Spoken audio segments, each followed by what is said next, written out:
Good evening, Purple family. Welcome to another episode of Shades of Purple, a Prince podcast. On tonight's episode, I'm going to be counting down my favorite top 10 Prince interviews. So before I get started, if you can just imagine, it was not too hard to put this list together, but at the same time, it kind of was, only because we all know that Prince didn't do a lot of interviews, not televised interviews anyway. He did have quite a few magazine interviews that he did throughout his lifetime, but the TV interviews were very sparse. So putting this list together, I actually had to go back and watch a lot of these interviews and kind of figure out what I liked about them. But y'all are going to really like this list. So let's get right into it. So at number 10, I've got his very first televised interview that he did with MTV back in 1985. And I think this was when he was getting ready to film Under the Cherry Moon, or right around the time that he was filming it. Because they talked about the film in the movie, and they had the girl that plays their landlady, the French lady. Her name escapes me right now. But, she said a few words about the movie in French.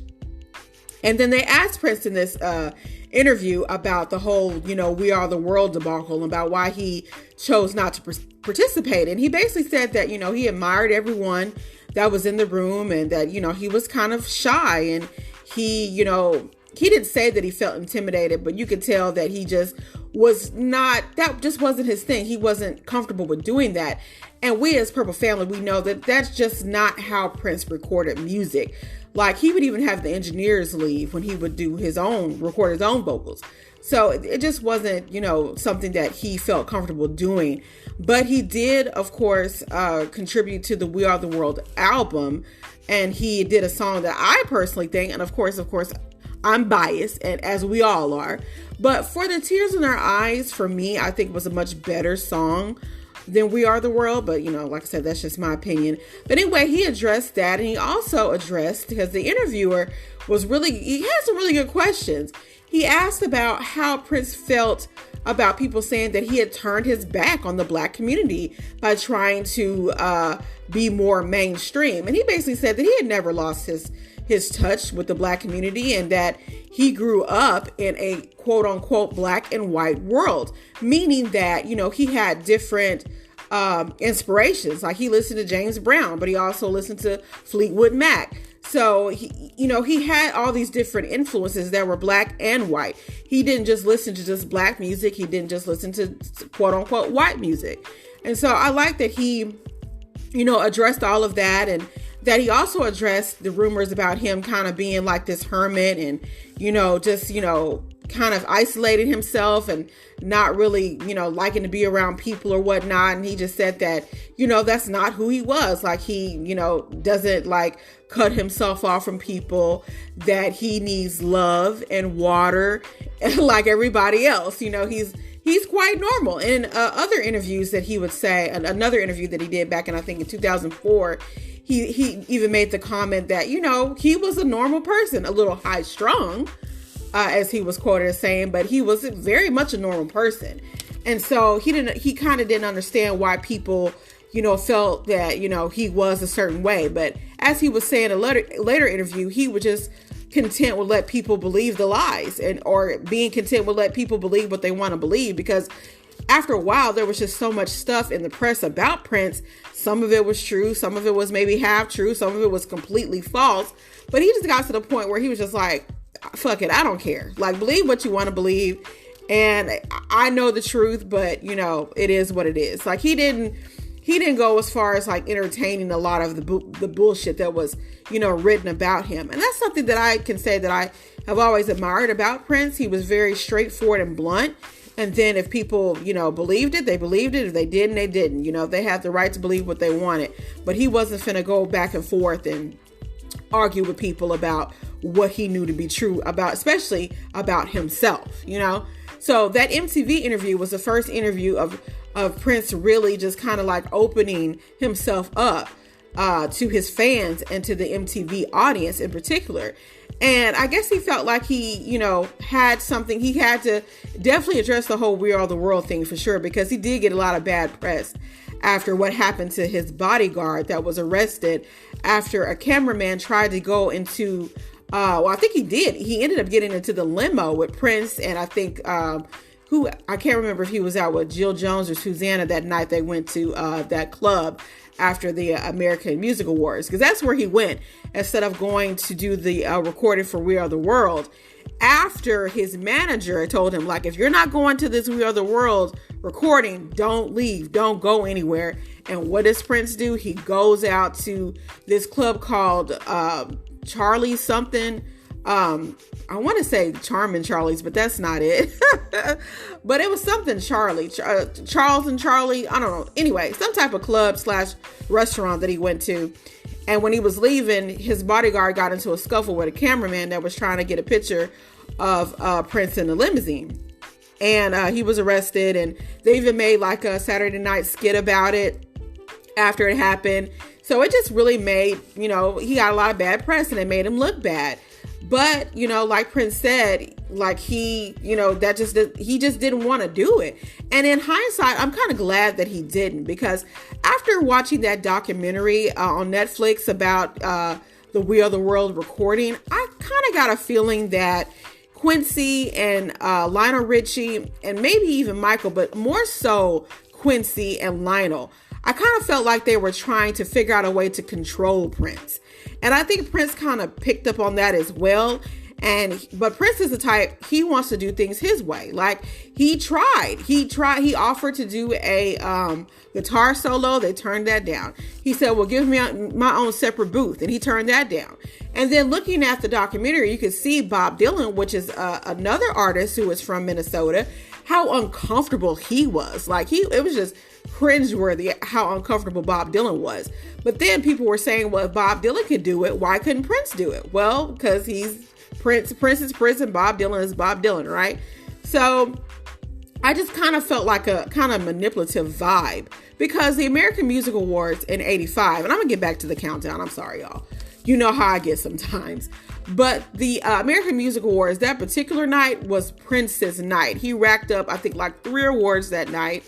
And he performed Purple Rain, and he was just winning awards, and it was just his night. And so I think Prince wanted to spend that night how he wanted to spend it. He did not want to, be controlled by Quincy or Lionel, and he just wasn't going to go along with the game.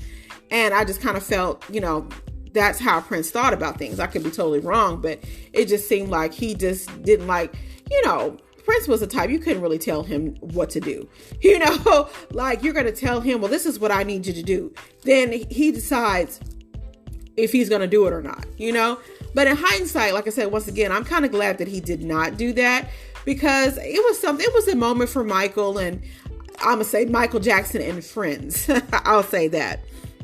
But I don't think it was because Michael was over it that Prince didn't come, because like I said, I've talked a few times on the podcast about their friendship and their relationship. Now, they weren't exactly buddy, but they respected each other. So I don't think it was because of Michael being there. I really do think that Prince may have had an issue with Quincy, and Quincy has, talked kind of bad about Prince, calling him not a mediocre, he was an okay piano player. And, he just, there are some things that he said that I, never cared about Quincy too much after some of the things that he said about Prince. But anyway, let me go on, because I could just go on and on forever. And somebody has to be here to tell me to be like, okay, girl, shut up. Go to the next one. So I'm shutting up and going to the next one. So that was number 10. So number 9 is the Much More Music Live interview that he did back in 2004, which this Much More Music Live was kind of like TRL was back in the day, but it was in Canada.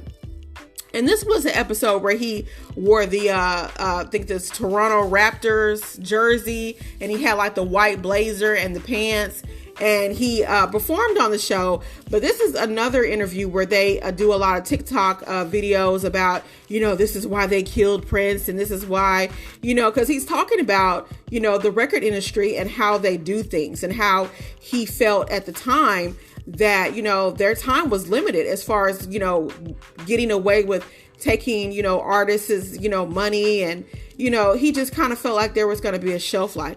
And now that we see he was right in the fact that streaming means more than actual physical sales now. And he kind of saw the way in which the music industry was going. And so he said in this interview that after his third album, he started recording his own music, mostly in his house, which is correct. After Dirty Mind, he recorded 1999 and Controversy in his own housing studios.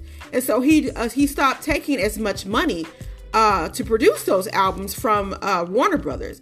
And so by the time the dispute with Warner Brothers began in 91, 92, he was trying to figure out, okay, I've been mostly doing most of this stuff without y'all's money. So now all of a sudden you're still telling me that you own the music that I've created, that has came from my head, that I've recorded in my domicile, in my house. And so he talked about how that was really the whole issue. And he talked about how the music industry tries to get away with, really just fucking artists, out of their money, out of what they're due.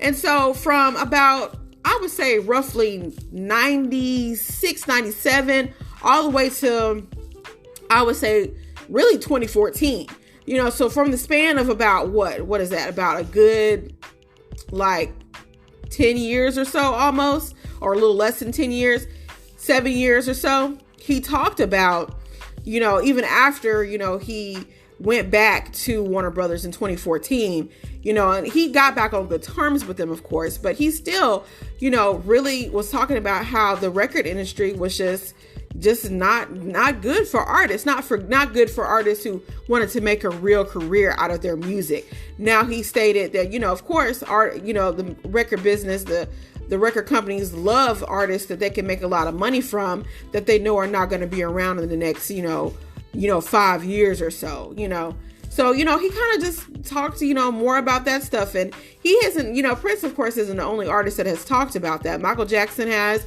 and several other musicians and other people in the industry have talked about this. But Prince was one of a staunch advocate for artists' rights. And so this is another interview where he's talking about that. And like I said, you'll see it on TikToks and stuff. He's wearing the white, kind of like this white hat, and he has up this microphone that he actually talked about the microphone because it had like an advertisement on it. And he was like, why y'all got me holding this microphone that has an advertisement on it?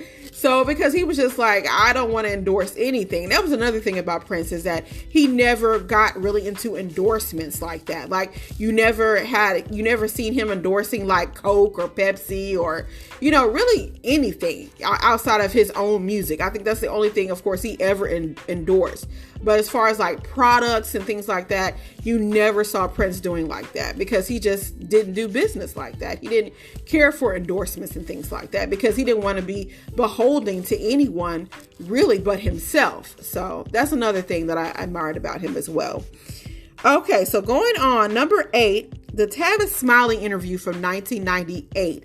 And I believe this might be his first one that he did with Tavis Smiley. He did about a grand total of 3 interviews with Tavis Smiley. And the first one he did was in 98. And the second one he did was in 2004. And the last one he did was in 2009. And this one from 98, his first one, was very special in that this is the interview where he says, you can't play me, I don't get played. And that, his microphone is on, it's not Memorex, and that he doesn't sample. And so he had a lot of little lines like that he said, but he really just also spoke up for, once again, he said that if you're not owning your own music, then you are a slave to the record companies. And he talked about the difference between that slavery. He's not comparing like the actual slavery that African Americans went through in this country. He's talking about, actual, slavery in the form of not owning your intellectual property. And he was still going by the artist, of course, at this time. And I actually just watched this interview while I was at work. And Tavis, of course, he took phone calls. And another interesting thing about this interview before I move on is that one of the callers asked why Prince wasn't more accessible to his fans. And because she was like, why don't you play in like smaller towns? But before she went into that, she was like, oh my God. She's like, oh my God. She called him Prince. And, but he didn't seem to mind that. But she said, you are so fine. And he kind of like made that look, like the little cringe face he made. Kind of like what he did when Sherry Shepherd did, except he, of course, didn't walk off because the lady was on the telephone. But anyway, he just kind of made like a little face when she said he was fine. But then he responded by saying that he had some issues with stalkers in the past. He said that there was a lady in particular that would always send him fan mail and that he would respond, and they had kind of, writing letters back and forth until one day, I guess she showed up at, Paisley Park or wherever he was staying at the time and would not leave. And so after that, he's also had people try to break into his houses and things like that. And so after those incidents, of course, anybody would be more cautious with dealing with the public. And I think that, celebrities in general have issues like, people are just crazy, and they just want to, be around them and stalk them. And, a lot of these stalkers will kill, as well. So I don't, I hold nothing against him for that. And I don't think anybody would. But I thought that was really interesting that he talked about that. And then, of course, Larry Graham and Shaka Khan also came on to promote their albums because Prince was also promoting, it wasn't Emancipation. No, he was promoting, he had a single called Come On, which was on the New Power Soul. That's what it was in 98. The New Power Soul album. He was promoting, he had a video that he showed for the Come On video, with him playing that old man that kind of remind me of the Jamie Starr character. So he played that in the video. If you've never seen the Come On video, check it out. It's kind of funny. And, excuse me. And so also Shaka Khan and Larry Graham were on there to talk about their projects that they were working with Prince, because at this time they were doing the Jam of the Year tour, I believe. And so Prince and Shaka and Larry Graham were all going on tour together, and they talked about the deals that Prince had made as far as allowing them to, even though he was, I think, mostly doing a lot of their music and stuff like that on these albums, but he was allowing them to keep the master recordings, and they were able to keep, a good majority of the money.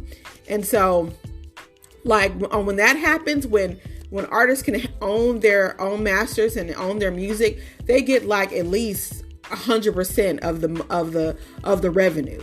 And so he talked about that with Tavis as well. And of course, Tavis, I like his interviews, but one thing, Tavis is very, very complimentary of Prince all the time, and almost to the point sometimes I feel like he's just kind of sucking up a little bit.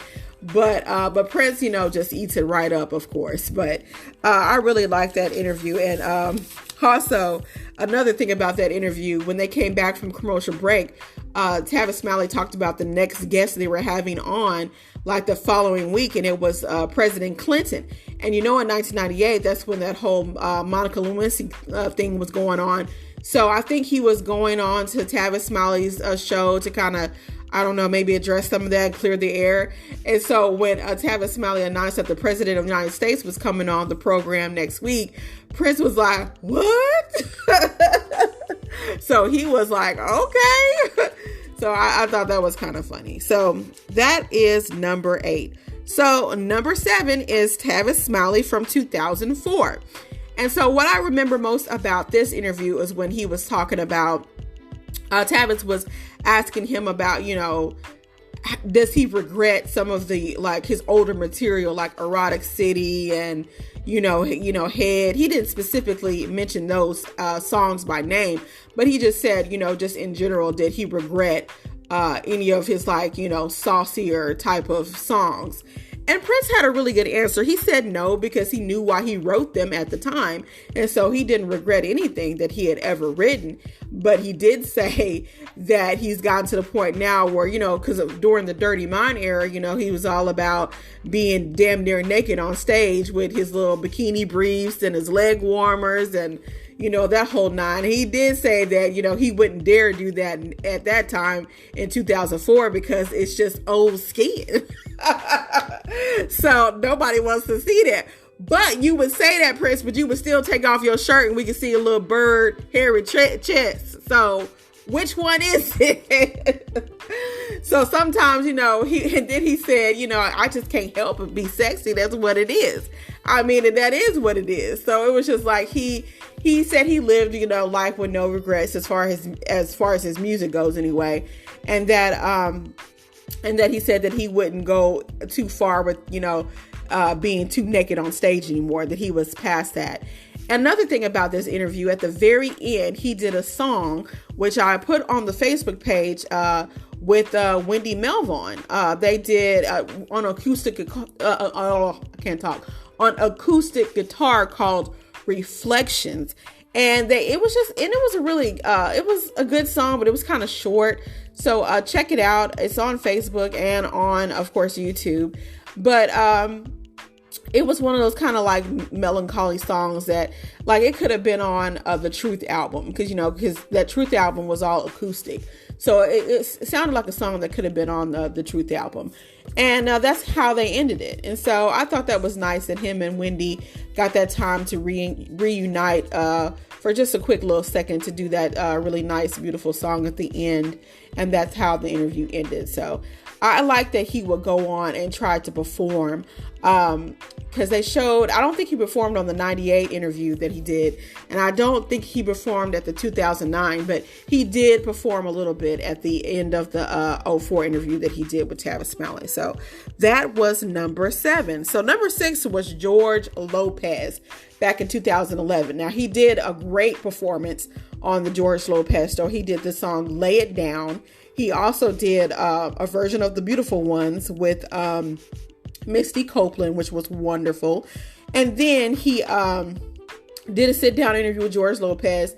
And this is where he talked about how, he doesn't cuss anymore. And so George Lopez said, so if you get up in the middle of the night and you hit your, toe up against the side of the bed, what do you say? He said, artichoke. Because he says he uses other words instead of cuss words.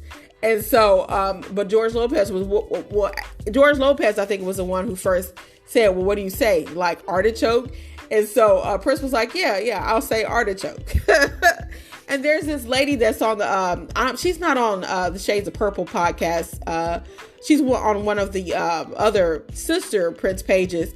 I think her name is like Yancy or Dancy or something like that. She looks like an older black lady, I think. But anyway, in a lot of her posts, she always says artichoke this, artichoke that. And so that made me think of her when I thought about this particular interview. Also at this interview, she talked about how he auctioned off a gold guitar. It looked like one of the Cloud guitars that was auctioned off for charity. And then he made mention that, it was a beautiful guitar. And he was just like, I hate to part with it. But I think some kind of NASCAR racer, I think, bought it or got it at the auction or whatever. And he made the comment that, a lot of his stuff gets stolen as far as like his guitars and things like that. And everybody was just like, oh, and I'm just like, that's terrible, but probably very true, unfortunately. And he didn't really, of course, elaborate on that. And then he also talked about George Lopez, the fact that the concerts at this time, I think it was, if I'm not mistaken, I think it was Welcome to America. Those concerts were like $25, the tickets, like insanely cheap. And it might have been a little bit pricier back then in 2011, but no, I think $25, like you could not like name an artist right now that's on tour.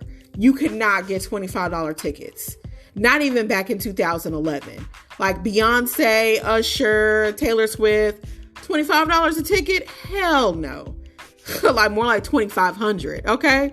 Like just crazy. And so, so George was kind of bragging, on him about that. So it was a really good interview and it was A really, really good performance, both of those songs. Lay It Down, he had kind of like the little drum. He did a little drum thing with Sheila E. And then I loved Misty Copeland and her dancing with The Beautiful Ones. And so check those out. Of course, all of this is on YouTube, but check out the George Lopez interview. It was really, really good. That is number 6. Number 5 is Arsenio Hall, the 2014 interview, which I believe, if I'm correct, that this Arsenio Hall interview was actually the very last interview that he did before his death. 2 years before his death. Exactly, because I think he did it on April 21st, 2014, which is really eerie when you think about it. But in this interview, he also talked about, this is another interview that is often quoted on TikTok and YouTube as examples of, of Prince kind of giving away things about how the record industry really is. And he even made a quote about, they'll probably edit this out, talking about, the things that he was talking about, but they didn't edit it out. But he just said, hey, these people, these record company execs are screwing people over, with how they can give away your he talked about, what is that law? Where people can just like sample your music and they don't have to, get your approval for it. If they go through the record company that owns your stuff, if you don't own your masters, they don't have to go to you to get it cleared. They can just go through the record company that owns the master recording to get it cleared. I think it's some kind of, I can't think of it. I'll probably think of it later, the law. But he has quoted that law a few times because Prince, like, for example, a lot of people think that he was okay with Sinead O'Connor doing that version of Nothing Compares to You, her version of it. He did not. He did not clear that. He did not want that, but that is something that Warner Brothers allowed her to do. So, stuff like that. And that really bothered him because that was he considered his songs, and he said this on several interviews as well, that he considers his songs to be his babies. Those are his children, because he never unfortunately had his own children, but those songs were like his children. And so like you wouldn't want to give your child away. So in Prince's mind, that's exactly how it was. So, but he spoke a lot of gems in that interview. And another thing he talked about was his favorite song at the time that he liked to do was The Breakdown, which 2014 was when The Artificial Age was released. And I can see why he liked The Breakdown, because The Breakdown, I'm going to eventually do a song analysis episode about The Breakdown, because it's also one of my favorite songs of his, later songs. For those people, purple people that haven't listened to some of Prince's later recordings that he did right before his death, Artificial Age is a fire album, as is the very last album that he made during his lifetime, Hit and Run Phase 2. Please check those two albums out if you haven't already. A lot of good music on those albums. And so he said that, he didn't say it was his favorite song he ever recorded, but he said normally he would answer that question by saying the next one, as far as like what his favorite song was. But currently he said that was his favorite song. And then he said, Arsenio asked him what he would do if he wasn't Prince, like if he wasn't doing music. And so Prince thought about it and he said, well, you know what? I think I would probably be doing some type of music teaching of some sort. And just imagine if Prince was still with us right now, he would be like the world's best music teacher. Okay. Like who would want to take a music lesson with Prince?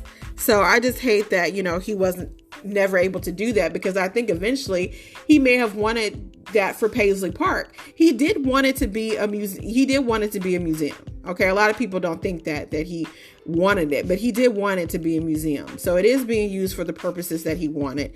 But I think also he would have liked to eventually maybe had a school or something like that, that he would of course spearheaded, but I will never know. But I hate that, he's not with us anymore to have been able to do that. But that was Arsenio Hall in 2014 at number 5. So at number 4, I have Mel B's interview from 1998. And so this was when he was also promoting New Power Soul, because they did talk about that. And in this interview, Prince and Mel B a little bit, but I think a little bit more Prince, was definitely flirty. Very, very flirty. Now, at this time in 1998, he was, of course, still married to Maite. So I knew, of course, Mel B knew that. And also at this time, come to find out later, that Mel B was herself pregnant, I think, with her oldest daughter. She said about 3 or 4 months pregnant with her oldest daughter at this time. So I don't know if they hooked up or not. I wouldn't be surprised if they did. But I know in her book, supposedly she talked about how she stayed at Paisley Park for a couple of days. And she actually just had an interview not too long ago talking about that. And I'm like, a couple of days.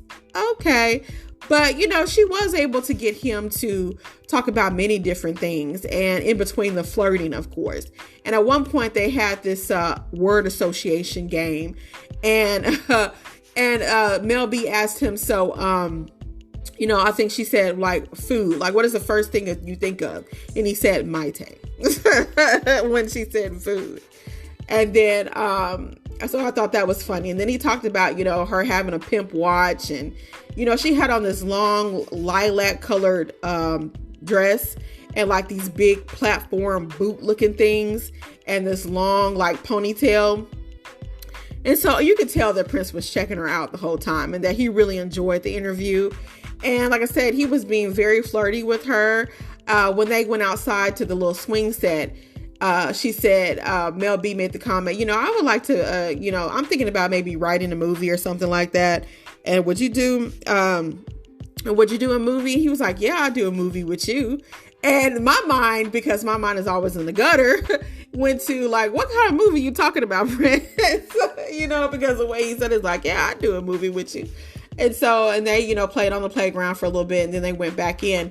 And then Prince was asking about her limo, and, she was like, no, I didn't, why is it that color? It was black, and the shades, the tint was really, really dark. And she was like, oh, well, I didn't order it like that. And he was just like, So I'm like, okay, what's really going on in this interview? Like, it's a really cute interview. And, he was talking about her butt and how brother's like a big butt on a woman. And, she shouldn't be worried about, her butt. And I'm just like, what's going on? So check that out. I'm not going to say that they did something, but if you listen to that song Mad Sex, because I do know that they did have interactions before the interview. So I'm not saying that the song Mad Sex is about Mel B, but I don't know, because he has like this fake British accent in the song. So if y'all have ever listened to that song Mad Sex on the new Power Soul album, check that out and let me know what y'all think. Either tell me in the comments on Spotify or YouTube, or just let me know on the Facebook page somewhere. What do you think about that song Mad Sex, and could it be about Mel B? So moving on, number 3 in that interview is Larry King Live, the one he did in 1999, in December of 1999, right before he did the big 1999 pay-per-view show that he did at Paisley Park. And in this Larry King interview, he talked about, his childhood, talked about how, he got noticed in his neighborhood doing music, but he was very vague. Like, he didn't mention, his first band that he was in, Grand Central. And he didn't mention anybody, like that. And so I don't know if he was being shady, because he also acted like he could remember his first manager's name, which I'm like, come on, Prince. Okay.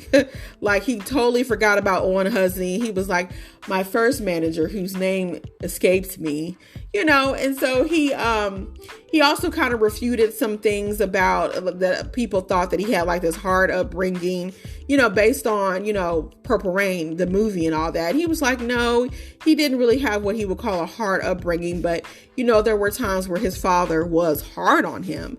But, he kind of refuted that, that he had like a really, horrible upbringing. He said it wasn't, like as bad as what people may have thought.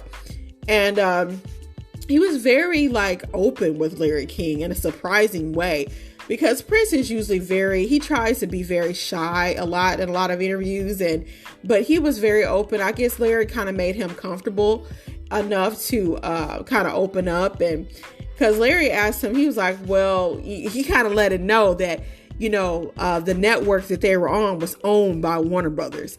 And so he kind of was warning, I think, Prince to be like, well, the artist as he was known then, to kind of, I don't know, watch what you say or how you say things.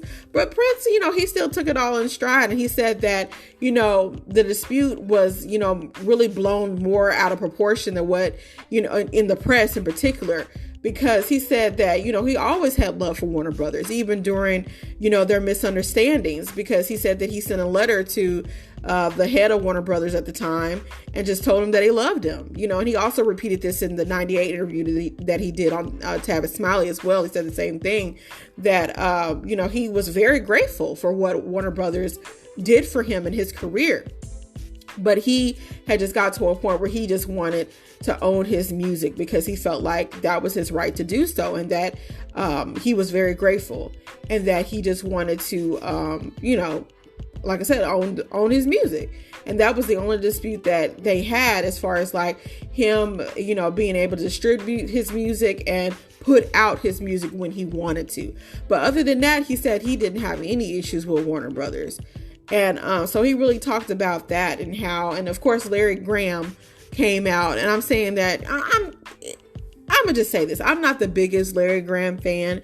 There's some things that I liked about Larry Graham, and there's some things that I don't like, but that is a whole nother podcast episode that I'll have to get to eventually when we get to that, because we're still we're in the 90s in the podcast right now as far as material. Now, of course, I'll go back to the 80s and, skip ahead to the 2000s and 2010s if I have to, depending on, your request as far as subjects go. But for me right now, I'm focusing on the 90s, and the next episode, I'm actually going to try to do a review of the Slave documentary that came out in 2014 about how Prince changed the music industry, since we're still talking about the 90s and the whole dispute with Warner Brothers thing. But going back to Larry King's interview, he also talked a lot about like the song 1999 and how they went about first creating the song, which I thought was really interesting, how they took it from a one part to a 3-part harmony, kind of like a Sly and the Family Stone song. And so he talked about that and how, speaking of which, back in 1999, the whole Y2K thing, for those of you that are old enough to remember, how everybody thought the world was going to end because of this Y2K bug or whatever that was supposed to take out all of the, computers and stuff like that. Of course, that didn't happen. And Larry King asked Prince what he thought about that. And of course, Prince was like, no, I'm not worried about that shit. He didn't say shit, but he was just like, I'm not worried about any of that. So it was a very interesting and informative interview. So that's number 3. At number 2, we have Chris Rock in 1997. So Chris Rock had his own talk show back in the late 90s on HBO. And the interview that he did with Prince, or the artist at the time, because this is still during the Assemble period, was very, very interesting, because he spoke on Michael Jackson for the first time. And he talked about why he didn't take Michael Jackson up on the offer to do a duet on Bad. He said the first line of that song is, "Your butt is mine." So he was like, who gonna sing that to who? Because I'm sure not singing it to you, and you sure not singing it to me. So that's where we have a problem. And a lot of people that don't like Prince, or not as big as fans as we are, will say things like, well, why would he turn around and say something about that? But he would have his ass out at the 91 MTV Video Music Awards. And I would say those are two separate incidents. He had his ass out in the yellow costume for that, because I think he did that to just show people to kiss his ass if they had a problem with him.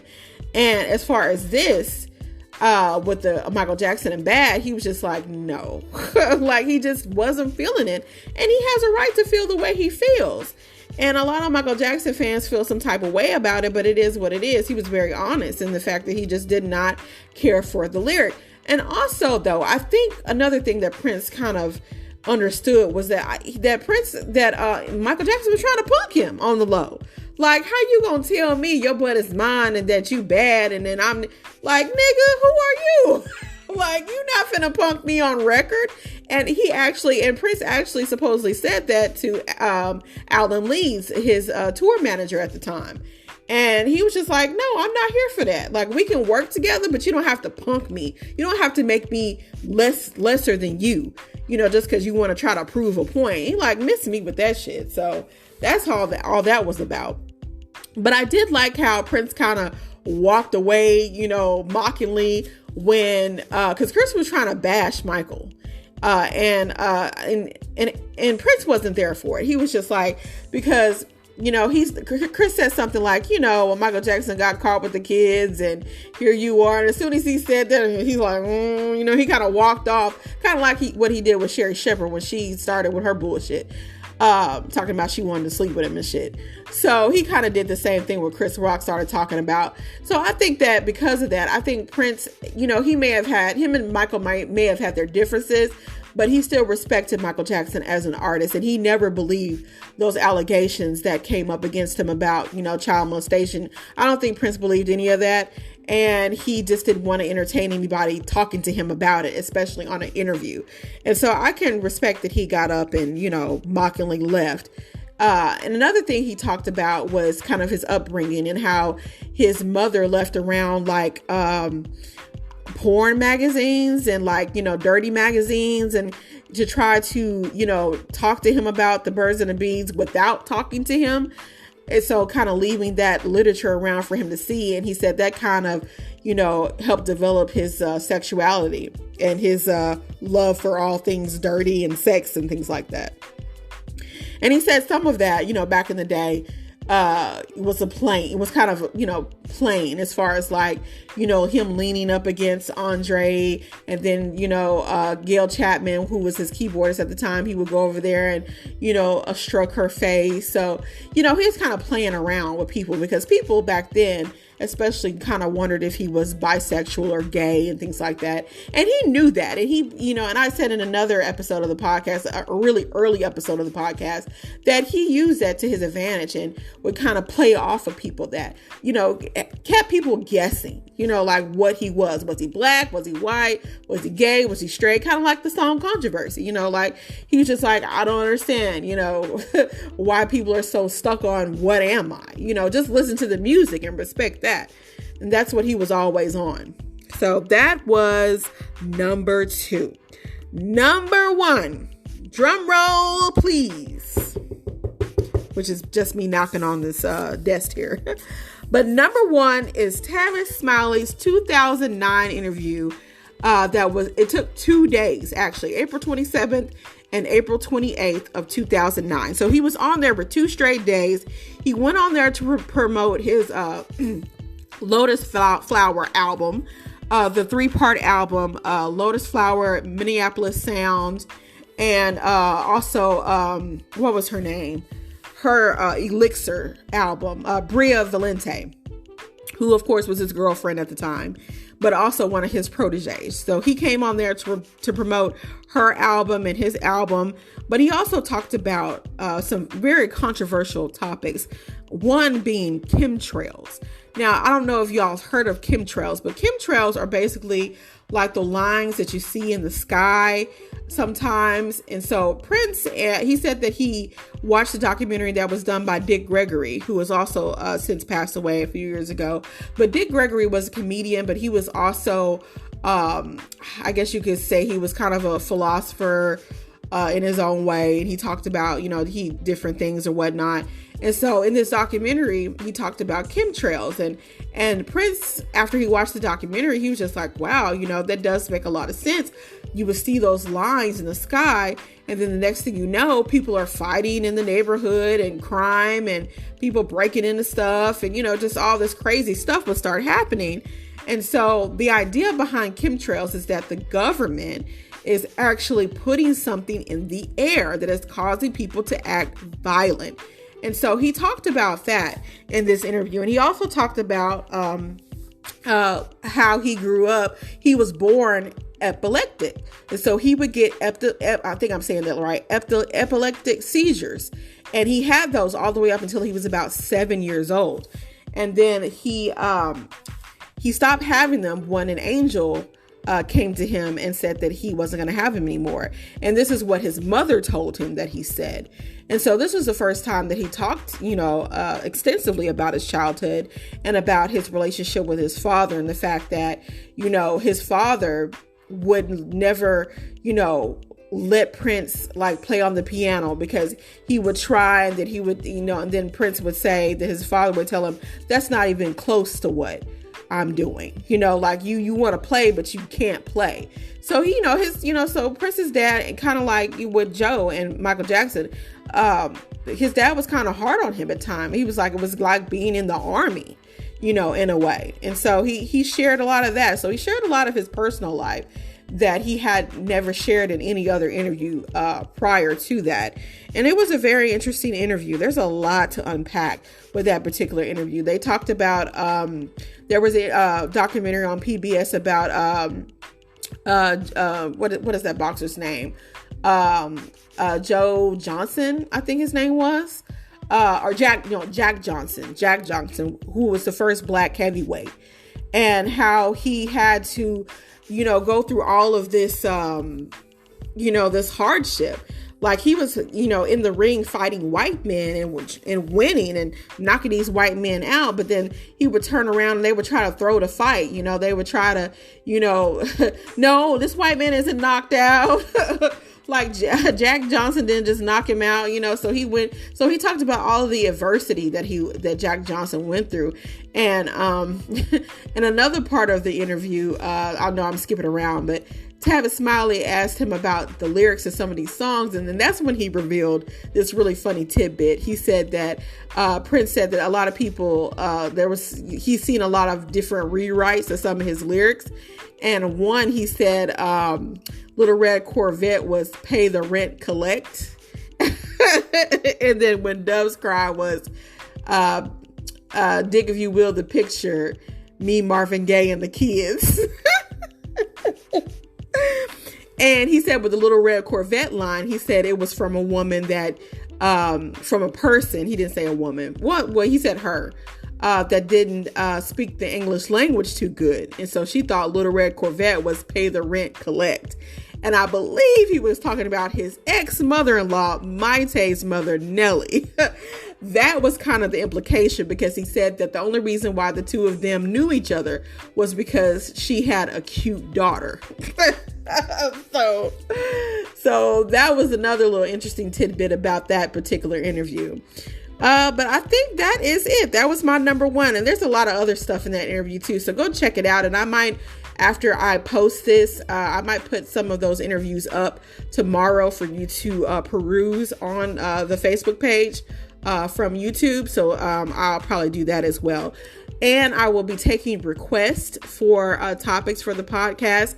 Now, as far as how it's going to look on YouTube, they're still going to be kind of like how they are now, audio only for now, because it is just, I'm still new to the whole editing thing. So you guys please give me some patience and some grace with that. I plan on trying to do, I hope to do at least one reaction before the end of the month on YouTube, but we'll see how that goes. But I'm going to continue to do the podcast like this all the way up until June, because Spotify is getting rid of Spotify for podcasters June 1st. So I won't be able to do the audio only podcast, at least not on this platform. I have to find another platform if I want to do audio only, but we'll cross that bridge when we get to it. But I'm going to go ahead and end the episode, you guys. Thank you so much for listening as always. And I'll see y'all pretty soon on the Facebook page. Hit me up on the Facebook Shades of Purple podcast. We're also on Instagram as well. I put a lot of reels up on Instagram. I don't really put a whole lot of pictures and things like that up, but I think that might change. I might go back to putting up some more pictures of Prince, and maybe even some pictures of me, and some things going on with my Prince wall, and doing some shorts and things like that. So I got some things. I got some things coming up. So stick with me, y'all. Stick with me. And thank you so much, as always, for tuning in. Peace and be wild, and may you live to see the dawn.